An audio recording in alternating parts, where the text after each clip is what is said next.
apologize for me looking like a generational chud. I quite literally have been maxing that recently. I'm mainly just waiting to save razors because I'm really that broke. Not really. But anyway, hello guys. The market is interesting. I don't think I've made a video at this low. We have perfect order boxes at 170s. Scalpers aren't making money on Chaos Rising and perfect order anymore, which I'm honestly not too I'm not complaining about that, honestly. That's a pretty good thing. It's nice when you can actually go and find product on the shelves. I don't think anyone really disagrees with that. But obviously, when you have everyone into the hobby, you're going to have people trying to make quick flipping, quick money. And the thing to me is that I do pick up stuff on the shelves, and sometimes a decent bit of it if I go there. I usually don't get everything. In fact, I hardly get anything really. Usually like 2 products, but if it's like, blisters, I get like maybe a fifth of the supply, eighth of the supply. But like, again, still the same prospect. You can get mad at people buying cards because they like the hobby or they want to hold it or they want to make money. In a market where there's good opportunity and there's a market of this great thing that does appreciate in value, that helps people, but also people have a passion for, it's just gonna be what happens. People are gonna try and make money. There's people talking about Pokemon investing, like what I'm doing right now. There's people that are gonna try and flip and scalp and go out of business and max out their credit cards in like 3 years, and then they'll face the consequences of that and then never learn. And then the next time the market comes up, they're gonna do the same thing again. They come and go. Those people leave and go. They don't stay with the hobby because either they care about it or because they see the long-term goal of things. And so moving into the 30th, I see a lot of people that are kind of ready to just flip everything and sell and do the exact same thing. And my logic with the 30th is I'm going to keep doing what I've been doing for the last year, which isn't a whole lot of time.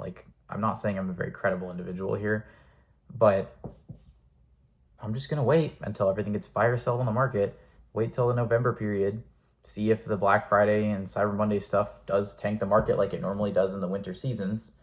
And if that happens, well, there you go. I'm able to get good profits and lock in pretty good numbers. Because people are currently leaving right now, I'm not sure how much is going to happen with 30th.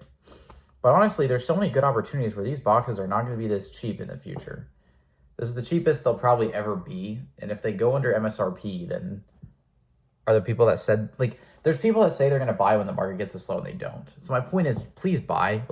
This is a great opportunity. Do not waste it.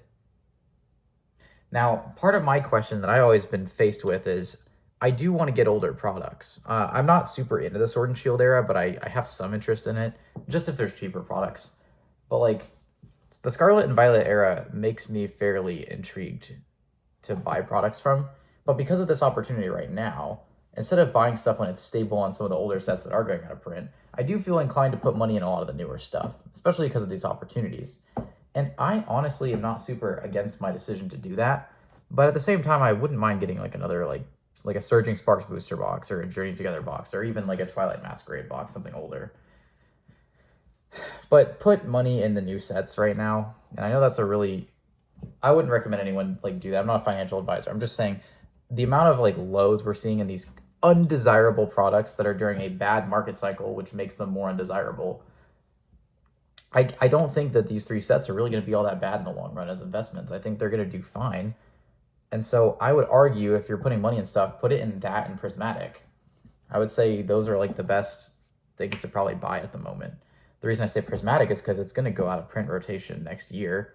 And if it does 151 style things or anything similar to that margin, you're going to make some pretty large gains. So the next time I decide to put money in stuff, I have 2 Chaos Rising boxes. I'll probably end up getting a perfect order box to make that count too. I might get an older box, like a Surging box, because I think that set has a lot of potential. I don't know why people treated it the way they did for so long. But honestly, I want to get some Prismatic and maybe a box of Shrouded. But I'm not fully sure. I don't really know.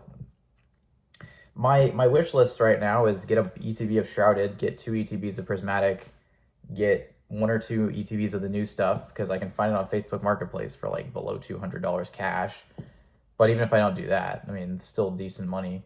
And I want to get something old, but I think this is a good point to leverage. I think to take away from this market right now, I think if you plan to stay in this the long run, this is a great lesson to learn, and a great lesson I'm learning, even in some regards, to prepare for these seasons when this stuff does tend to happen on a historical basis. Because I kind of wish I did have more capital prepared to deploy in different areas. Because I mainly deployed a buttload of capital in well, I bought a Paradox Rift box, which I still don't regret that decision, but I deployed a lot of capital in Ascended Heroes and Chaos Rising right before the summer period fully took its hit, and so I actually did take some financial losses due to that. And I think it's of my interest in the future to maybe consider saving capital for sets that become victim of a bad market cycle, because Phantasmal was also a victim of a bad market cycle, which caused it to go down, which is kind of my ideology with both Delta Rain and the 30th, is I feel like they are going to get affected by the bad market cycle, and we're going to be getting to a point where, especially if it's overprinted, we're going to be seeing a large decline in that. But also, I don't think I can really predict this because it's a global launch that is taking over like a large portion of what people are doing in the market. There's a lot of speculation, there's a lot of uncertainty, and for that reason, I don't have any FOMO with this product. I'm gonna wait until it's out and out for quite a bit, and then I'll decide what to do from there. And also because I'm still in a dating relationship that might go further than where it is now, and I honestly, the point in my life, that stuff is more important than these cards. And I'm not really afraid of losing anything in this environment right now, but I don't know how much that mindset will change when I do need to take out and do things for the benefit of my own life. I love doing this. I've enjoyed it. I've found a passion in it in the last year, and I really hope that I still find the same passion in it when the market is down, because then I'm able to, hold hands with the rest of the investors that are willing to stay in the course with either this investment, Bitcoin, or anything else, and ultimately grow my money in portfolio because I genuinely have a passion for doing it. And so we'll find out if I'm a true investor, but seeing this market correction has really got me more excited than ever. So I really hope that the trajectory continues, because you never know what you're going to run into. You might have a dark age of years where there's no growth or profit, and that's hard to stick with unless you're a stubborn folk like maybe I possibly might be. But my strategy for the next onwards is get some of these new boxes while they're under 200, while they're doing pretty low. So that's Perfect Order, Pitch Black, and Chaos. I already got a Chaos box, so I'll probably hold off on more Chaos Rising. Have quite a lot of that set. I want to get another Perfect Order box, maybe two of them possibly. And then I want to get some Pitch Black, but I think I might actually be able to get 2 boxes of Pitch Black if it stays in this range for a while. And because the set just launched, I'm going to give it like 2 or 3 more weeks before I'm going to worry about it. Probably 3 weeks. The middle of August, I'll probably worry about picking up like 2 boxes of that. And we'll see, because I'm a younger person, and so I do get some people that try and chip in for my future, for my birthday and stuff, which is I'm blessed to have that option those people in my life that help. So I can always be a little bit more financially free around those times, because people are very nice and care for me. But I don't expect that, which it does excite me at points, but I obviously don't want to expect that of people. So my strategy is to get some of those newer boxes around middle to late, probably going into September, get some of the Series 3 first partner boxes. And after that, kind of call it quits and hoard some capital without overselling my product. I'm not going to sell anything I own. I'm just going to hoard capital until I'm ready to not only pay some expenses I'm going to need to pay in November, but also be prepared to work in the Thanksgiving seasons and the winter seasons to be able to see if I can get a case of Delta Rain or like 2 to 4 of the 30th UPCs. I don't know where that'll go, but I want to make sure I'm also putting money in some of the older sets, because they tend to actually be a lot of my best investments. So yeah, I would just right now buy Prismatic Evolutions, probably some Shrouded Fable, and the newer boxes.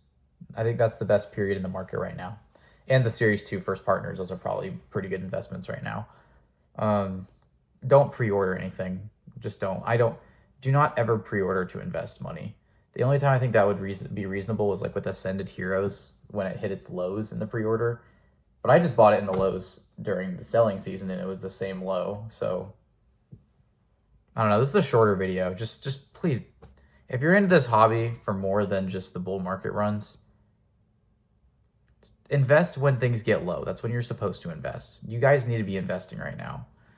That's my recommendation. Again, you guys do whatever you want. But take care, be responsible, and make sure you're within the means to put money into stuff like this because it's more of a speculative market. And be okay to accept the consequences of losing, but be willing to take risks in life because life's too short to let it pass you by. And I definitely see that in myself to just want to invest and see where it goes, not to over leverage my house or anything in the future I have going for me, because I have a lot of time and I have a lot of capital ahead of me that I'm in a very good position for my age, and I'm thankful to be there. And so I have some freedoms to do stuff like this. But if you have some reasonable freedom on expenses and you don't have to worry about other things, I recommend making some moves. You don't have a whole lot to lose right now. I mean, that's how I view it. So yeah, do that.